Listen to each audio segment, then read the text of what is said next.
All right, let's get started with section 2. And here is that focus question. The period between 1870 and 1890 is the only time in American history described in a derogatory way as the Gilded Age, after the title of an 1873 novel co-authored by Mark Twain. Gilded means covered with a layer of gold, suggesting that the golden surface deceptively obscures a core of little real value. The Gilded Age thus referred to the extraordinary economic growth of the period and the corruption caused by corporate domination of politics, as well as the oppression of others in the competition for riches. As the nation industrialized, Americans tried to understand the ways in which their society was changing.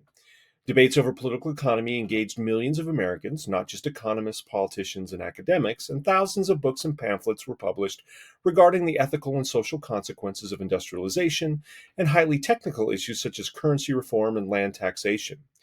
Many Americans believed that something was terribly wrong in the nation's social development, and their talk of better classes and dangerous classes became the rule as labor strife was recurrent.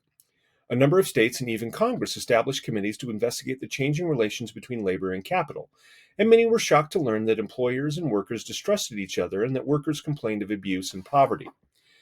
The emergence of a permanent class of wage earners challenged traditional American ideas of freedom. Did America still offer opportunities to ordinary citizens to gain economic independence? To many, it seemed that wage labor was no longer a temporary condition on the way to economic autonomy, nor did the West seem a refuge from deprivation in the East. Many Americans saw the concentration of wealth in this period as natural and a sign of progress. However, in many mainstream economics held that wages were determined by supply and demand and should not be artificially changed by government or labor unions. The link between freedom and equality, forged in the Revolution and strengthened by the Civil War, no longer seemed relevant. Reformers in the liberal Republican movement, which challenged Grant in the 1872 elections, even argued that universal male suffrage was a mistake, as the poor and workers might use the vote to threaten property. Instead, they urged a return to property qualifications for the vote. The idea that some groups were superior to others, once based in racialized slavery, now reappeared in a scientific guise as a means to explain the success and failure of individuals and entire social classes. In 1859, the British scientist Charles Darwin published On the Origin of Species, in which he posited a theory of evolution in which plants and animals best able to adapt to their environment supplanted those less adaptable. Different thinkers simplified Darwin's theory and used his language of natural selection, the struggle for existence, and survival of the fittest to address social problems. According to this school of thought, termed social Darwinism, evolution was a natural process in both nature and society. Government could only corrupt society by regulating the society or economy to the advantage of the poor or workers who simply were less able to adapt to changing conditions. Social Darwinists believed giant corporations had evolved to become dominant in the economy because they had adapted better, and to restrict their operations would be to reverse progress. The depressions of the 1870s and 1880s did not dislodge popular opinion that the poor were responsible for their own poverty.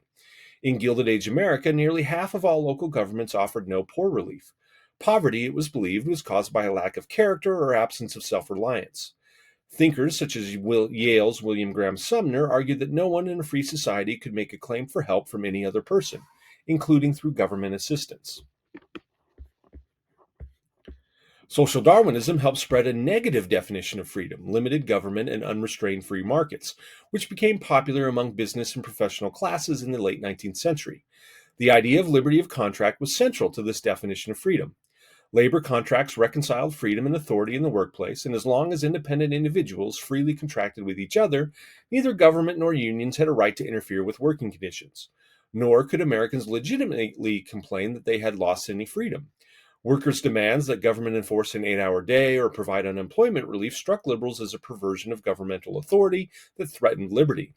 The old idea of free labor as a celebration of the independent small producer in a society of equality and harmony became a defense of the unrestrained capitalist market.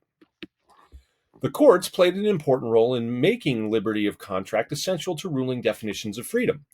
The 14th Amendment allowed the federal government to overturn state laws that violated citizens' rights.